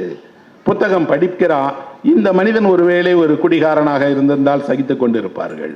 இவன் மோசமான தீ செயல்களில் செய்திருந்தால் கூட அவனை மன்னித்திருப்பார்கள். அவன் பல்வேறு குற்றங்களை செய்து சிறை சென்று திரும்பி வந்திருந்தால் கூட அவனுக்கு வாழ்க்கை இருக்கும். ஆனால் தன்னை மேம்படுத்திக் கொள்ள, இந்த உலகை புரிந்து கொள்ள, உலகினுடைய அத்தனை சிறந்த விஷயங்களையும் உள்வாங்கிக் கொள்ள வேண்டும் என்று புத்தகங்களை நேசிக்கக்கூடிய மனிதன் அதாலேயே எரிக்கப்படுகிறான் என்றால் உண்மையில் ஒரு பண்பாடு வெட்கப்பட வேண்டிய இடம் அது. அந்த கதையின் முடிக்கும் போது அவர் சொல்லுகிறார், நாங்கள் எல்லாம் திரும்பி வந்தோம், திரும்பி வந்து அந்த வேங்கடத்தை நினைச்சுக்கிட்டே வந்தோம். இப்படி ஒரு வாழ்க்கை வேங்கடத்தை போல யாருக்கும் இருக்கக்கூடாது ஐயா என்று. புத்தக உலகம் என்ற ஒரு கதை 5 பக்கங்கள் 6 பக்கங்கள் கொண்டதுதான். ஆனால் அது வேங்கடத்துடைய கதை மட்டுமல்ல. எனக்கு தெரிந்த இது போல தன் வாழ்நாளெல்லாம் புத்தகம் சேர்த்த ஒரு பெரிய வழக்கறிஞர். அவர் வழக்கறிஞராக இருந்து பொருளீட்டுகின்றார். நல்ல வசதியான குடும்பத்தை சேர்ந்தவர். எந்த ஊருக்கு சென்றாலும் வழக்கிற்காக செல்லும் போது திரும்பி வரும்போது ஒரு பை நிறைய புத்தகங்கள் வாங்குவார். அதற்காகவே அவர் வீடு கட்டும்போது தனக்கென்று மாடியில் ஒரு பெரிய நூலகத்தை கட்டிட்டார். கட்டி நூலகம்தான் அவருடைய உலகம். ஒரு குறிப்பிட்ட வயதான உடனே நான் இனி வக்கீலாக வேலை செய்ய போவதில்லை, படிக்கப் போகிறேன் என்று படிப்பார். கீழிருந்து சாப்பாடு மேலே வரும். என்னை போன்ற எழுத்தாளர்கள் எல்லாம் கூப்பிடுவார். அங்கே உட்கார்ந்து ஏதாவது பேசுவோம். எல்லா எழுத்தாளருடைய பிறந்த நாளுக்கும் புத்தகங்கள் வாங்கி கொடுப்பார். அவர் இறந்து போனார். இதே போல் நாங்கள் அப்படி இறந்து போயிட்டார்னு பார்ப்பதற்காக அவர் வீட்டுக்கு போகிறோம். அவருடைய பிள்ளைகள் உடனடியாக அவர் மாடியில் இருந்த புத்தகங்களை எல்லாம் எடுத்து அந்த தெரு முனையில் இருந்த குப்பை தொட்டியில் அவ்வளத்தையும் போட்டிருந்தாங்க. நாங்கள் கேட்க போன போது அவருடைய மகன் சொன்னார், உங்களில் யாருக்கு எது தேவை என்றாலும் அந்த குப்பை தொட்டிக்கு போங்கள், அங்கே எடுத்துக்கொள்ளுங்கள், இல்லாவிட்டால் அதை கார்பரேஷன்காரங்க கொண்டு போயிடுவாங்க. என்ன வெறுப்பு உங்களுக்கு தந்தையின் மீது? அவர்தான் வழக்கறிஞராக இருந்தார், பொருளீட்டினார், இவ்வளோ பெரிய வீடு இருக்கு, எல்லாம் கொடுத்திருக்கிறாரே என்றால் அவர் கேட்கிறார், இதை என்ன செய்வீர்கள்? இந்த புத்தகங்களை நீங்கள் என்ன செய்வீர்கள்? எங்களுக்கு தெரியல சார், எங்கள் யாருக்கும் படிக்கிற பழக்கம் கிடையாது. ஆனால் இந்த இடம் காலியாக இருந்தால் நாங்கள் இங்கே ஒரு சினிமா தியேட்டர் வச்சுக்கிடுவோம், இந்த இடத்தில் விளையாட்டு மைதானம் வைப்போம், இல்லாவிட்டால் ஜிம் வச்சுக்கிடுவோம், ஒர்க் அவுட் பண்ணுவோம், எங்களுக்கு அது தேவைப்படுகிறது. புத்தகங்கள்லாம் போயிடுச்சு. அப்போது அவர் கதையில் நடந்தது கற்பனை அல்ல, கண் முன்னால் பார்க்கிறேன். இன்றைக்கும் கூட புத்தகங்களை விரும்பி சேகரிக்கக்கூடிய பலரும் எனக்கு தொலைபேசியில் அழைப்பதெல்லாம் என் காலத்துக்கு அப்புறம் அதை என்ன சார் பண்ணுறது, என் பிள்ளைகளுக்கு அதோடைய அருமை தெரியலை. நண்பர்களே, உலகம் மாறவே மாறாது, அப்படிதான் இருக்கும். ஆனால் புத்தகம் படிப்பவன் அவனுக்கு ஒரு மன தெளிவை கொடுத்திருக்கிறது. பிறர் புரிந்து கொள்வதற்காக நான் இந்த செயலை செய்யவில்லை, நான் படிப்பது என்பது என் மகிழ்ச்சிக்காக, என்னை வளர்த்து கொள்வதற்காக, எனக்கும் இந்த உலகத்துக்கும் இருக்கக்கூடிய உறவை சீர்படுத்திக் கொள்வதற்காகத்தான். நீங்கள் ஏற்றுக்கொண்டாலும் நீங்கள் ஏற்றுக்கொள்ளாவிட்டாலும் நான் படிப்பேன். ஏன்னா அவனுக்கு அதனுடைய முக்கியத்துவம் தெரிகிறது. முக்கியத்துவம் தெரிகிறது என்றால் அது அச்சிடப்பட்ட வார்த்தைகள் அல்ல. காகிதம் பணமாக மாறும்போதுதான் மதிப்பு பெறுகிறது. ஆனால் பணத்தை விட மதிப்பு பெறுகிறதாக ஒரு புத்தகம் இருக்கு. ஏன் அப்படின்னா, அந்த 100 ரூபா கொடுத்தா அந்த புத்தகம் திரும்பி கிடைச்சிருமா சார் அப்படின்னு எவ்வளவு பேர் சொல்றாங்க. நான் தான் கேட்கிறேனே, பணம் அல்ல, அதுக்கான அச்சு கூலி தான் அதற்கு விலையாக வைக்கப்பட்டிருக்கிறது. அப்படி என்றால் புத்தகங்களை நேசிக்கக்கூடிய மனிதர்கள் காலம் காலமாக உலகம் முழுக்க இருக்கிறார்கள். என் தந்தை காலத்தில் நான் பார்த்திருக்கிறேன், என் காலத்தில் பார்க்கிறேன், இன்றைக்கும் பார்க்கிறேன். அப்போ ஒரு தலைமுறையே படிக்கவில்லை. இல்லை நண்பர்களே, நான் அதில் முற்றிலும் மாறுபட்டவன். என் காலத்தில் நாங்கள் 50 பேர் படித்தோம் என்றால் இன்றைக்கு 500 பேர் படிக்கிறார்கள். அதில் ஒரு 200 பேர் இளைஞர்கள். இளைஞர்கள் படிக்கவில்லை என்பது ஒரு முழு பொய். இளைஞர்கள் படிக்கிறார்கள், தேர்வு செய்து படிக்கிறார்கள், என்ன படிக்க வேண்டும் என்ற தெளிவோடு படிக்கிறார்கள். இன்னும் சொல்லப்போனால் இந்த தலைமுறையில் நடந்த மிகப்பெரிய மாற்றம் என்பது பெண்கள் படிக்க தொடங்கியது, பெண்கள் புத்தகங்கள் வாங்கியது, பெண்களே வாங்கி புத்தகங்களை தந்தைக்கு சகோதரனுக்கு பரிசு கொடுப்பது தான். அதுதான் நடந்த உண்மையில் ஒரு பண்பாட்டு மாற்றத்தில் மிகப்பெரிய மாற்றம். அப்போ ஒரு கதை, அதை எழுதிய எழுத்தாளர் அவரே ஒரு எழுத்தாளர், அவரே அவர் ஒரு சின்ன கிராமத்தில் இருக்க விவசாயி தான். வெறும் கற்பனையிலிருந்து இப்படி ஒன்று எழுதிடுவாரா என்ன? இல்லையே. அப்படின்னா கதை என்பதுக்குள்ளாடி ஒரு நிஜம் இருக்கிறது, ஒரு உண்மை இருக்கிறது. அந்த உண்மை யாரோ எங்கோ பார்த்த வாழ்க்கையினுடைய காட்சிகள் தான் இப்படி எல்லாம் மாறுது. அப்போ உண்மையை சொல்வதற்கு, உண்மையை பதிவு செய்வதற்கு, உங்களுடைய நினைவுகளை உங்கள் காலத்திற்கு அப்பாலும் காப்பாற்றுவதற்கு இலக்கியத்தை தவிர, எழுத்தை தவிர வேறு என்ன வழிகள் இருக்கு? ஒண்ணுமே இல்லையே. ஒரு சாதாரண கருப்பு ரொட்டிக்காக கவலைப்பட்ட, தினம் தினம் வீடு தோறும் பேப்பர் போட்டு சம்பாதித்த பணத்தை கொண்டு படித்த ஒரு சிறுவன், தமிழகத்தினுடைய மூலையில் இருக்கக்கூடிய சிறுவன், பின்னாளில் புத்தகங்களை வாசித்து வாசித்து அதற்கு ஏற்றார் போல தன்னுடைய வாழ்க்கை உயர்த்தி இந்தியாவினுடைய முதல் குடிமகனாக வந்தான் என்று சொன்னால், கற்க கசடர கற்பவை கற்றபின் நிற்க அதற்கு தக. திருவள்ளுவம், திருக்குறள் நம்முடைய வாழ்க்கைக்கு மிகப்பெரிய ஆணித்தரமாக இருக்கின்றது. எனக்கு முன்னால் பேசிவிட்டு 2 ஜாம்பவான்கள் அமர்ந்திருக்கின்றார்கள். அவர்கள் சொல்லாத கருத்துக்கள் எதுவும் இல்லை, அனைத்து கருத்துக்களையும் சொல்லியிருக்கிறார்கள். என்னுடைய அறிவிற்கு எட்டிய வரையில் நானும் சில கருத்துக்களை உங்கள் முன் வைக்க விரும்புகின்றேன். பாவேந்தன் பாரதிதாசன் இவ்வாறு எழுதுகின்றார்: அறிவை விரிவு செய், அறிவை விரிவு செய், அகண்டமாக்கு, விசால பார்வையால் விழுங்கு, விசால பார்வையால் விழுங்கு, மக்களை அணைந்து கொள், மக்களை அணைந்து கொள், உன்னை சங்கமம் ஆக்கு, மானிட சமுத்திரம் நான் என்று கூவு, பிரிவிலை பிரிவிலை எங்கும் பேதம் இல்லை. சில பேர் இந்த பாடலை தவறாக சீர்பிரித்து சொல்லுகின்றார்கள். அந்த அறிவை இன்றைக்கு நான் இங்கே விரிவு செய்துவிட்டு போகின்றேன். அறிவை விரிவு செய், அகண்டமாக்கு, விசால பார்வையால் விழுங்கு, அதோட நிறுத்திக்கணும். விசால பார்வையால் விழுங்கு மக்களை, தவறான ஒரு உச்சரிப்பு, சீரங்க பிரிக்கவே கூடாது. விசால பார்வையால் விழுங்கு, மக்களை அணைந்து கொள், உன்னை சங்கமமாக்கு, மானிட சமுத்திரம் நான் என்று கூவு, பிரிவிலை எங்கும் பேதமில்லை. காக்கை குருவி எங்கள் ஜாதி, நீல் கடலும் மலையும் எங்கள் கூட்டம், நோக்க நோக்க களியாட்டும். பாரதியார் பாடினார் இல்லையா? தன்னையும் ஆறறிவு பெற்ற மனிதனாகிய தன்னையும் காக்கை குருவியையும் கூட ஓர் உயிராக நினைத்து, ஒப்ப நினைத்து போற்றக்கூடிய அந்த அறிவு எப்பொழுது வரும் என்று சொன்னால், அறிவு அன்பை நமக்கு விரிவு செய்து கொடுக்கிறது. அறிவு மனிதநேயத்தை நமக்கு அதிகமாக நமக்கு கற்றுக் கொடுக்கின்றது. அறிவு நியாயத்தை புகட்டுகிறது என்பதை நாம் தெளிவாக்கிக் கொள்ள வேண்டும். தோழர்களே, எப்பொருள் யார் யார் வாய் கேட்பினும் அப்பொருள் மெய்ப்பொருள் காண்பது அறிவு. வள்ளுவர் இப்படி 1.25 அடியில மிகச்சிறப்பா சொல்றாரு. அதே வள்ளுவர் சொல்றாரு, அறிவுனா என்ன தெரியுமா? சொன்னதை எல்லாம் அப்படியே கேட்டுட்டு விட்டுறக்கூடாது. அந்த நீ கேட்கின்ற அந்த செய்தியை உணர்ந்து உண்மையான அறிவை நீ கெட்டியாக பற்றி கொள்ள வேண்டும். அதுதான் இந்த குறளுக்கு பொருள். அதே திருவள்ளுவர் சொல்றாரு, அறிவினால் ஆகுவது உண்டோ, அறிவினால் ஆகுவது உண்டோ, பிரிதி நோய் தம் நோய் போல் போற்றா கடை. நீ எவ்வளவுதான் படிச்சாலும் வேஸ்ட்பா. படிக்கிறதன் மூலமாக இந்த மனித சமுதாயத்திற்கு நீ உதவி செய்தால் மட்டும்தான் அது பலன் அளிக்கும். இததான் பாவேந்தர் பாரதிதாசன் பாடி இருக்கிறாரு. மக்களை அணைந்து கொள், மக்களை அணைந்து கொள், அணைத்துக்கொள். மக்களை, மனிதனை கட்டி பிடிச்சுக்கப்பா. மனிதர்களோடு மனிதர்கள் சண்டை போடக்கூடாது. உன்னுடைய அறிவை விரிவு செய். சாதி பூசல் செய்யாதே, சமய பூசல் செய்யாதே. பஞ்சநதி வாயும் பஞ்சாபில் பயிர் அறுவடை முடிந்து விட்டது, உயிர் அறுவடை தொடங்கி விட்டதோ என்று வைரமுத்து எழுதின அந்த கவிதைக்கு ஏற்றார் போல இன்றைக்கு எத்தனை வகையான பூசல்கள் இங்கே அரங்கேறி கொண்டிருக்கின்றன. ஆனால் உண்மையான அறிவு இருக்கும் பொழுது, பாரதியார் சொன்னார் பாருங்கள், அறிவே தெய்வம் என்று சொன்னார் பாருங்கள். அந்த அறிவை நாம் விரிவு செய்ய வேண்டும். கடவுளின் பெயரால் நாம் சண்டையிட்டுக் கொள்ளக்கூடாது. நமக்கு 6 அறிவு இருக்கு, நமக்கு 6 அறிவு இருக்கு. 6th சென்ஸ் இருந்தாதான் மனுஷன்.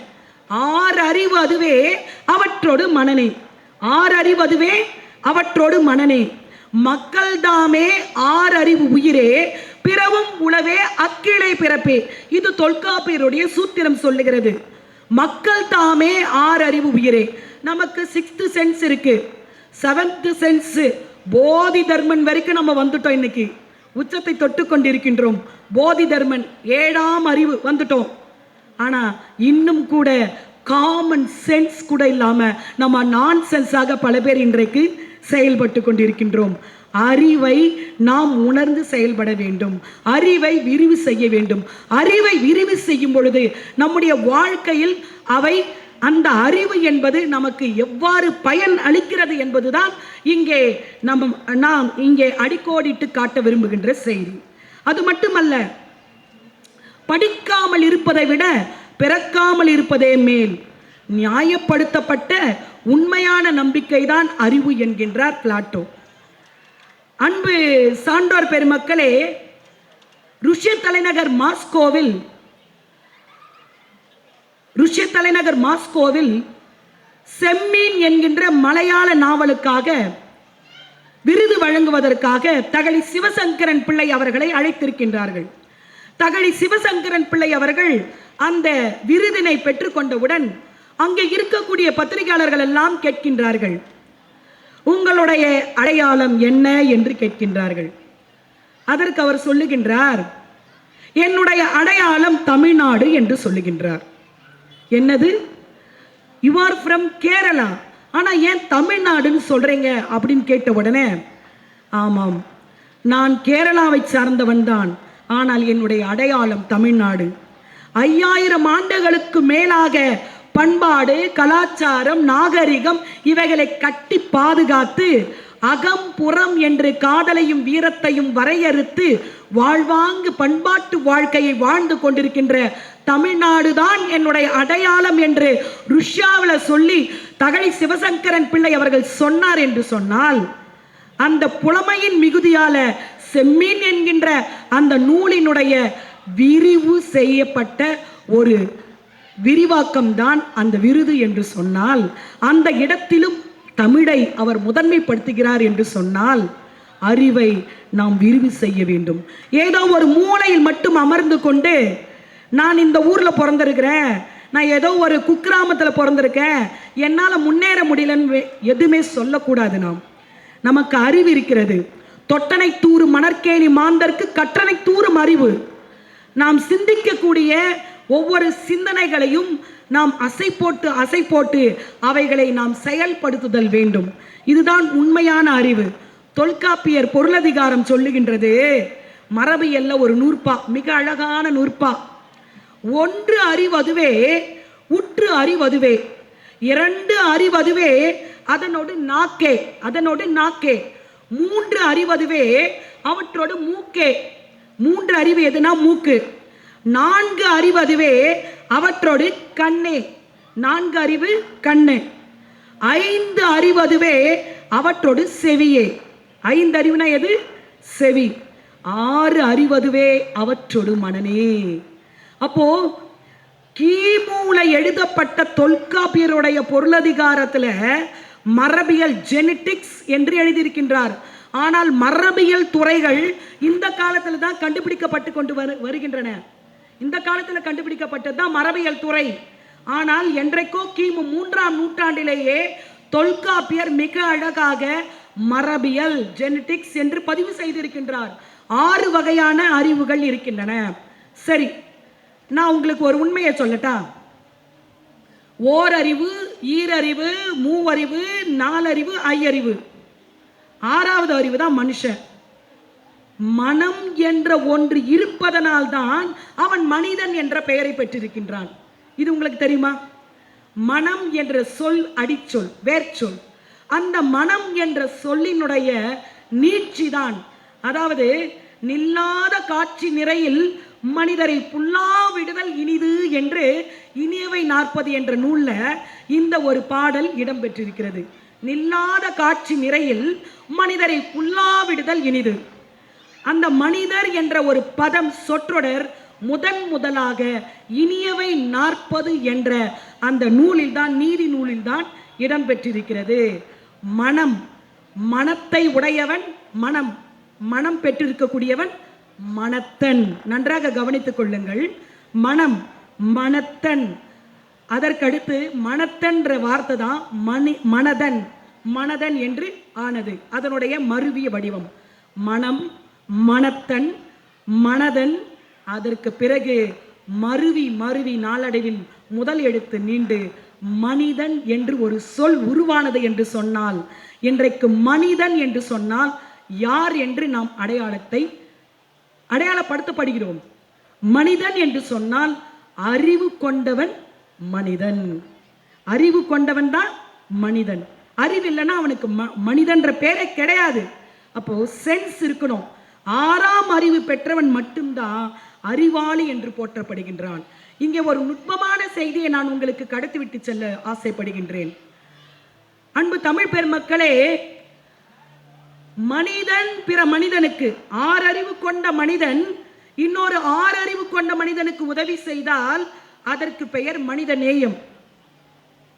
ஓர் அறிவிலிருந்து 5 அறிவு வரைக்கும் இருக்கக்கூடிய உயிர்களுக்கு ஒரு மனிதன் உதவி செய்தால், அந்த உயிர்களிடம் கருணை காட்டினால் அதற்கு பெயர் உயிர் இரக்கம்.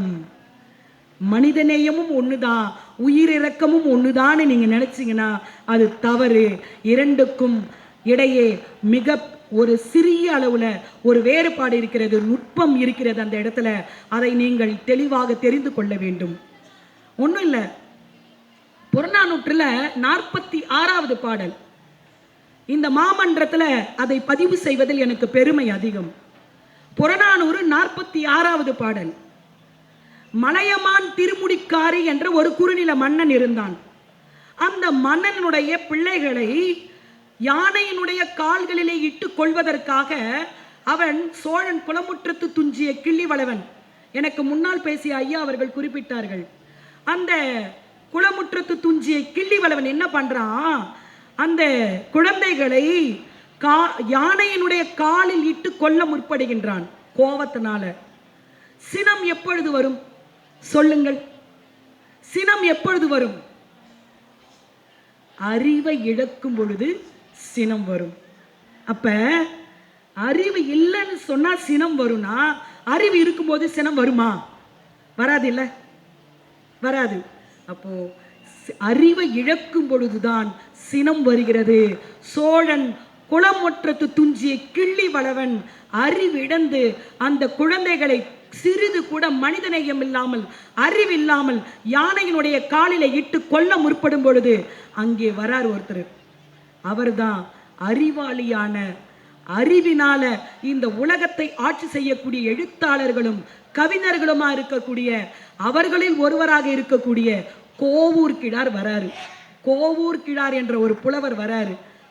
வந்து சொல்றாரு பாருங்க, அவனுக்கு அது அட்வைஸா எடுத்துக்க கூடாது. அவர் வந்து புலமை மிக்கவர். அவர் சொல்றாரு, ஏய் நீ யாரு? புறாவுக்காக தன்னுடைய சதையை அறிந்து கொடுத்த அந்த சோழ மன்னனுடைய பரம்பரையில வந்தவன்டா நீ.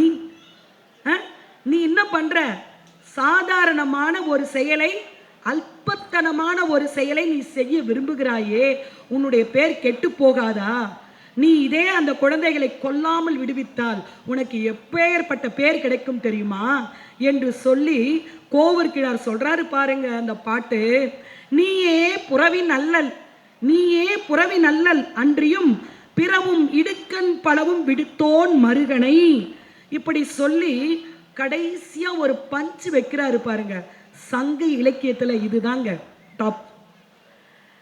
மிக அழகா சொல்றாரு. புறநானூற்று பாடல்னா என்னன்னு நினைப்பீங்க? போரை பத்தி இருக்கும். ஒரு மனிதனுடைய ஆண்மகனினுடைய ஒழுகலாறுகள் குறிப்பிடப்பட்டிருக்கும். அவனுடைய வீரம், தருகன், கொடை, இப்படிப்பட்ட செய்திகள் தான் புறநானூற்று பாடல்கள்ல மிகுதியும் இருக்கும் என்று நீங்கள் நினைப்பீர்கள். ஆனா மனிதநேயத்தை மிக அதிகமாக வலியுறுத்தி சொல்லக்கூடிய நூல் எதுன்னு சொன்னா புறநானூறு என்கின்ற நூல் தான். அதனால தான் ஜி போப் சொல்றாரு, புறநானூறு என்பது இந்தியாவினுடைய பண்பாட்டு பெட்டகம் என்று சொல்லுகின்றார். நினைத்து பாருங்கள், பண்பாட்டு பெட்டகம் புறநானூறு என்று ஒரு போரை முதன்மைப்படுத்தக்கூடிய நூல்ல சொல்லப்படுதுன்னு சொன்னா, அந்த குழந்தையை மிதிக்க வேண்டும் என்ற கோபத்துல இருந்த அந்த சோழன் குளமுற்றத்து துஞ்சிய கிள்ளிவளவன் இவருடைய அட்வைஸ்க்கு பிறகு லாஸ்டா ஒரு பஞ்ச் டயலாக் வச்சாரு பாருங்க. அந்த பாடல் இவ்வாறு முடிகிறது. நீ கேட்டனை ஆயின் நீ வேட்டது செய்மை. நான் உனக்கு எல்லாமே சொல்லிட்டேன். நீ எப்பேற்பட்ட பரம்பரையில் வந்த, ஆத்திரத்துல அறிவை இழந்துட்டான். அவனுக்கு அவனுடைய மதிப்பை அப்பொழுது எடுத்து சொல்ல வேண்டிய பொறுப்பு அறிவாளிகளுக்கு இருக்கிறது. அத்தகைய வண்ணம் இந்த கோவூர்கிழார் சொல்றாரு. நீ இப்படிப்பட்ட ஒரு பெரிய பரம்பரையில வந்தவன்ப்பா, நீ போய் ஒரு சாதாரண வேலையை செய்யலாமா? அவன் யாரு? உழுது உண்ணக்கூடிய அந்த உழவர்களுடைய வாழ்க்கைக்கு ஆதாரமாக இருக்கக்கூடிய ஒரு குறுநில மன்னன். அந்த மன்னனுடைய குழந்தைகளை நீ காலில் இட்டு கொல்ல வேண்டும் என்று நினைக்கிறாயே, இந்த யானையுடைய காலில் இட்டு கொல்ல நினைக்கிறியே, உனக்கு எப்படிப்பா வருது? நான் சொல்லிட்டேன், அவ்வளவுதான். நான் சொல்றதெல்லாம் சொல்லிட்டேன். கேட்டனை ஆயின் நீ வேட்டது செய்மே. நான் சொல்றதெல்லாம் சொல்லிட்டேன். கேட்டா கேளு, விட்டா விடு. மிக அழகாக நறுக்கு தெரித்தார் போல அந்த மன்னனுக்கு இடித்து அறிவுரை சொல்லக்கூடிய பாடல்கள் நம்முடைய சங்க பாடல்கள். தமிழ் பெருமக்களே, நம்முடைய தமிழ் பாடல்கள்ல சங்க இலக்கியத்துல இல்லாத அறக்கருத்துக்கள் எதுவும் இல்லை. அதனால்தான் செம்மீன் என்கின்ற அந்த மலையாள நாவலின் ஆசிரியர் சொன்னாரு, என்னுடைய அடையாளம் தமிழ்நாடு என்று. நினைவில் இருத்தி கொள்ளுங்கள். யானன் சொன்ன உடனே எனக்கு ஞாபகத்துக்கு வருது, சமகால எழுத்தாளரான ஜெயமோகன் எழுதுகிறார். யானை டாக்டர் என்கின்ற ஒரு குறும்புதினத்துல எழுதுகிறாரு, யானைகளுக்கு மருத்துவம் பார்ப்பதற்கென்று ஒரு டாக்டர் எழும்பினார், உதயமானார். அந்த டாக்டர் பேரு வி கிருஷ்ணமூர்த்தி, வி கே என்று அழைப்பார்கள். அந்த வின்ற தலைப்பு எழுத்து கூட கொஞ்ச நாள்ல சுருக்கப்பட்டு கே மட்டும் doctor K doctor K doctor K என்று அவரை அழைக்கலாயினர். அவரு இந்தியாவில் இருக்கக்கூடிய யானைகளுக்கு எந்த பிரச்சனை வந்தாலும், அந்த யானைகளுக்கு நோயோ புண்ணோ எந்த பிரச்சனையில் அந்த யானைகள் மாட்டிக்கொண்டாலும் யானைகளுக்கு மருத்துவம் பார்ப்பதற்கென்று மிகச்சிறந்த நிபுணத்துவம் பெற்ற ஒரு மருத்துவராக மாறுகின்றார். மனுஷனுக்கே ஒழுங்கா ட்ரீட்மெண்ட் பார்க்கறதில்ல, இங்க எங்க இருந்து யானைகளுக்கெல்லாம் பார்க்கறாங்களா அப்படின்னு யோசிக்காதீங்க. அறிவை விரிவு செய்ய வேண்டும். உங்களுடைய பார்வைகளை விசாலமாக்குங்கள். மனிதர்களை மட்டும் அணைந்து கொள்ளாதீர்கள், பிற உயிர்களையும் அணைத்துக் கொள்ள வேண்டும் என்பதுதான் பாரதிதாசனுடைய பெரு விருப்பம் என்பதை இந்த தருணத்தில் நாம் புரிந்து கொள்ள வேண்டும். பாரதிதாசன் இதை நினைத்துதான் அந்த பாடலை எழுதியிருக்கின்றார். அந்த யானைகளுக்கு பரிவு காட்டி, யானைகளுக்கு ஒரு யானைக்கு ஒரு பிரச்சனை வந்துச்சு ஒரு நாள், ஒரு பெரிய யானைக்கு. இது உண்மையான செய்தி. எழுத்தாளர் ஜெயமோகன் எழுதியிருக்கிறாரு யானைகளின் டாக்டர் என்ற நூல்ல. குறும்புதினம் அது. ஒரு யானைக்கு, பெரிய யானைக்கு பிரச்சனை வந்துடுச்சு. ஒரு நாள் நள்ளிரவு ஜெயமோகன் சாரும் அங்க கூட இருக்காரு. யானை அந்த டாக்டர் வீட்டுக்கு முன்னாடி நிக்குதான்.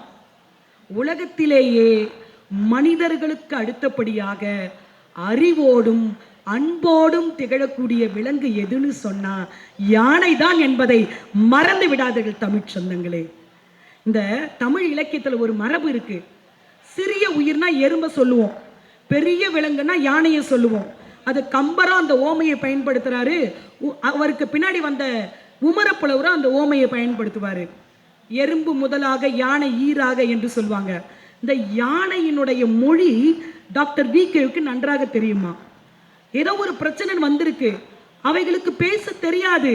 ஆனா இந்த டாக்டர் விகே என்று சொல்லப்படுகின்ற அந்த டாக்டர் நடு இரவுல ஏதோ அசைற மாதிரி இருக்கேன்னு சொல்லி அந்த நள்ளிருட்டு நல்ல கும்மிருட்டா இருக்கு, அந்த நேரத்துல பார்க்கின்றார் யானை தன்னுடைய காது மடலை அப்படியே அடித்து கொண்டு அப்படியே நிற்கின்றது.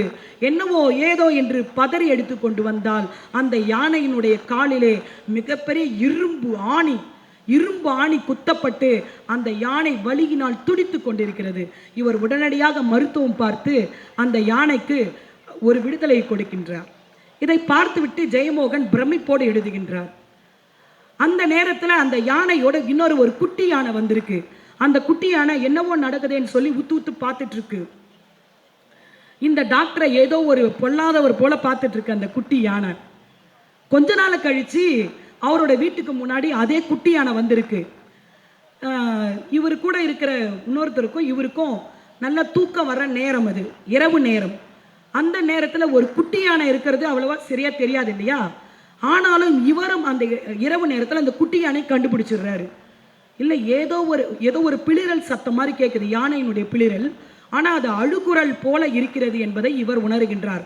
ஆனால் கூட இருக்கிற ஒருத்தருக்கு தெரியல. இதை எதற்காக சொல்லுகின்றேன் என்றால், அருமை தமிழ் சான்றோர் பெருமக்களே, அறிவை நாம் விரிவு செய்ய வேண்டும். உங்களுடைய பார்வைகளை அகலமாக்க வேண்டும். மனிதர்களுக்கு மட்டுமே உதவி செய்வது என்பது இந்த உலகத்திற்கு தேவையானது அன்று. மனிதர்களோடு பிற உயிர்களுக்கும் உதவி செய்வது மட்டும்தான் பாரதிதாசன் எதிர்பார்க்கின்றார். அந்த அறிவைத்தான் நாம் விரிவு செய்ய வேண்டும். அந்த குட்டி யானையினுடைய தேவை என்ன என்பதை, அந்த குட்டி யானை அந்த நேரத்தில் நோயுற்று காலில் அடிபட்டு அதே போன்று பெரிய ஒரு ஆணி குத்தப்பட்டு இரும்பு கம்பிகள் குத்தப்பட்டு மிகவும் அது சேதமடைந்த நிலையில அழுது கொண்டு கண்கள் அப்படியே தண்ணீர் வடிந்து கொண்டிருக்கிறது. அந்த குட்டி யானைய இந்த விகே பார்த்துட்டு சொல்றாரு, இது எந்த யானை தெரியுமா அப்படின்னு கேட்கிறாரு. தெரியலையே டாக்டர், எனக்கு எவ்வளோ யானையை பார்க்குறோம், அதுவெல்லாம் ஞாபகம் வச்சுக்க முடியுமா என்ன அப்படின்னு சொல்லி பதில் சொல்றாரு கூட இருக்கிறவர். அதற்கு அந்த டாக்டர் சொல்றாரு, இதுக்கு முன்னாடி ஒரு பெரிய யானைக்கு ஒரு பிரச்சனை வந்துச்சுல்ல, அந்த பிரச்சனை வரும்போது ஒரு குட்டி யானை முறைச்சு நம்மளை பார்த்துச்சே, அந்த யானை தான் இந்த யானை அப்படின்னு சொல்றாரு. ஜெயமோகன் எழுதுகிறார் பாருங்கள், ஆச்சரியமாக, இவ்வளோ யானைகள் இருக்கு காட்டுல, ஆனா அந்த குட்டி யானை தான், அந்த அன்றைக்கு பார்த்த அந்த யானை தான் இந்த யானை என்று ஒரு மருத்துவரால், மனிதனாக இருக்கக்கூடிய மருத்துவரால் புரிந்து கொள்ள முடிகிறது என்று சொன்னால் அறிவை விரிவு செய்ய வேண்டும் தோழமைகளே.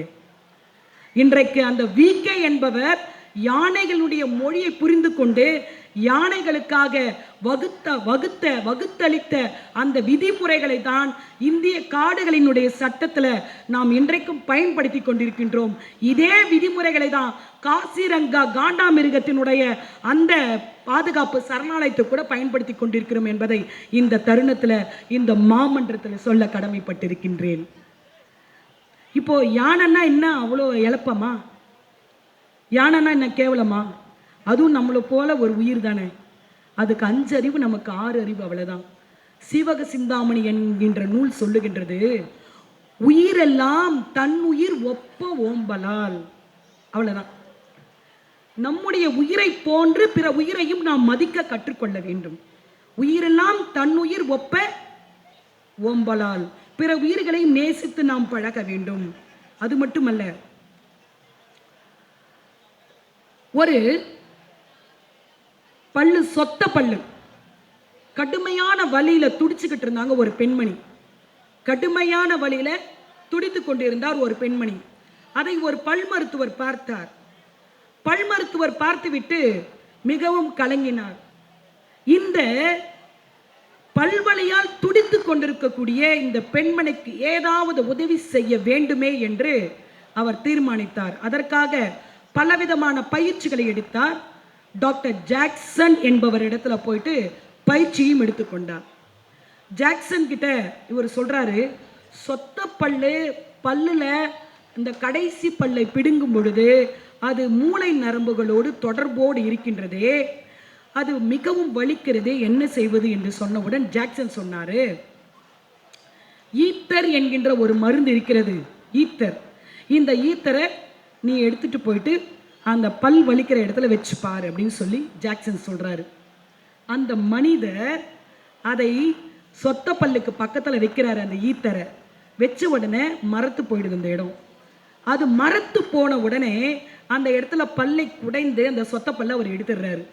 எடுத்துட்ட உடனே கொஞ்ச நேரம் கழிச்சு கேட்கிறாரு, உங்களுக்கு வலி இருக்கிறதா என்று கேட்கின்றார் அவர்.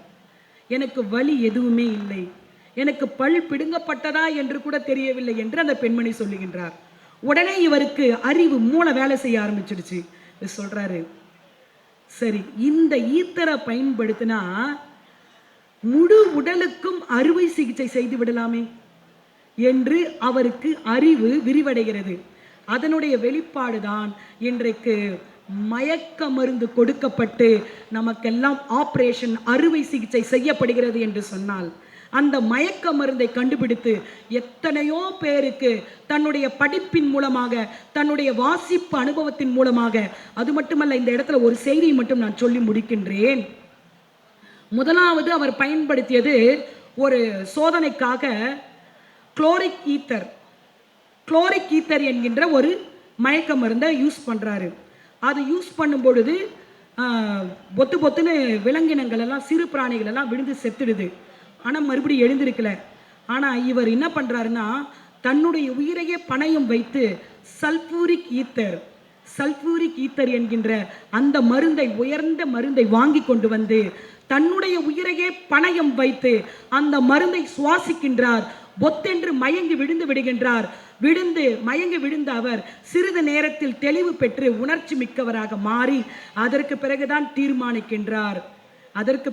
தீர்மானிக்கின்றார் இந்த மயக்க மருந்தை கொண்டு உலகத்தில் இருக்கக்கூடிய உயிர்களுக்கெல்லாம் அறுவை சிகிச்சை உடல் முழுவதும் செய்ய முடியும் என்று சொன்னால் இதுதான் உலகத்தில் இருக்கக்கூடிய மிகப்பெரிய அதிசயம் என்று சொன்னார். அவர் யார் தெரியுமா? மார்டன். அமெரிக்க நாட்டை சார்ந்த அந்த மருத்துவர் வில்லியம் தாமஸ் கிரீன் மார்டன் என்பவர் தான் அவர். நிறைவாக எனக்கு கொடுத்த வாய்ப்புல இன்றைக்கு 4ஆம் தேதி, இன்றைக்கு யார் பிறந்த தினம் தெரியுமா? ஒரு புள்ளியிலிருந்து 6 புள்ளிகள் வரை புடைப்பு புள்ளிகளை வைத்து கண் பார்வையற்றவர்களுக்காக எழுது முறையை கண்டுபிடித்து அதன் மூலமாக கல்வியை வடிவமைத்த லூயிஸ் பிரெய்லி என்பவர் பிறந்த நாள் தான் இன்று. வரலாற்றில் சாதனையாளர்களாக இன்று இருக்கக்கூடியவர்கள் எல்லாம் கண் பார்வை இல்லை, உடல் ஊனமுற்றவர்கள், சாப்பிட்றதுக்கு சாப்பாடு இல்லை, வாழ்க்கையினுடைய தேவைகள் அதிகமாக இருக்கின்றன, பொருளாதார தேவைகள் இருக்கின்றன, எதுவுமே இல்லை. ஆனால் மனசு மட்டும்தான் இருக்கு, அறிவை விரிவு செய்ய வேண்டும் என்று. மிகப்பெரிய அறிவாளிகள், மிகப்பெரிய போராளிகள், மிகப்பெரிய சீர்திருத்தவாதிகள் எல்லாம் எங்கிருந்து உருவானார்கள் என்று சொன்னால் புத்தகங்களை படித்ததனால் மட்டுமே உருவாகி இருக்கிறார்கள் என்ற செய்தியை சொல்லி, நானும் கூட கல்லூரி பருவத்தில் படிக்கும் பொழுது ஒரு குவிஸ் காம்படிஷன், வினாடி வினா போட்டியில் கலந்து கொள்ளும் பொழுது ஒரே ஒரு பொது அறிவு, நமக்கு பொதுவாக அறிவே இல்லை நினைச்சிடாதீங்க, பொது அறிவு புத்தகங்களை சிறு வயது முதற்கொண்டு ஒரு தலைப்பில் பேச வேண்டும் என்று சொன்னால் குறைந்தது 40 புத்தகங்களையாவது படித்து பேச வேண்டும் என்ற பழக்கமுடைய காரணத்தால் அந்த வினாடி வினா போட்டியில என்னுடைய வெற்றியை தீர்மானித்தது எது தெரியுமா? அந்த கேள்வியை இன்றைக்கு கூட நான் நினைவில் வைத்திருக்கின்றேன். இந்தியாவில் அழிந்து வரக்கூடிய விலங்கினம் எது என்று கடைசியாக ரொக்க பரிசு கொடுக்கப்பட்ட அந்த வினாடி வினா போட்டியில கேட்கப்பட்ட கேள்வி அதுதான். இந்தியாவில் அழிந்து வரக்கூடிய இனம் எது? இதுவரையிலும் இந்தியாவில் எல்லாம் அழிஞ்சிடுச்சு, ஒன்னே ஒன்று தான் இருக்கு, அந்த விலங்கினம் பேர் என்ன என்று கேட்டார்கள். நான் உடனே பர்சரை அழுத்தி பதில் சொன்னேன், சீட்டாவால் குரங்கு என்று சொன்னேன். எனக்கு முதல் பரிசு கிடைத்தது. அன்பு தமிழ் சான்றோர் பெருமக்களே, அறிவினால் இந்த உலகத்தை வெல்லலாம், அறிவினால் உயிர்களை வெல்லலாம், அறிவினால் மனிதநேயத்தையும் உயிர் இரக்கத்தையும் போற்றி இந்த சமுதாயத்தை நாம் போற்றி வாழ்வாங்கு வாழ வைத்து நாமும் வாழ்ந்து இன்புறலாம் என்று சொல்லி இந்த நல்ல தருணத்தில் அறிவை விரிவு செய்யுங்கள், அகண்டமாக்குங்கள். ஆனால் நம்முடைய பார்வையால, விசால பார்வையால மக்களை விழுங்காமல் மக்களை அணைந்து கொள்ளுங்கள் என்று சொல்லி இந்த நல்ல வாய்ப்பிற்கு நன்றி பாராட்டி விடைபெறுகின்றேன். நன்றி, வணக்கம்.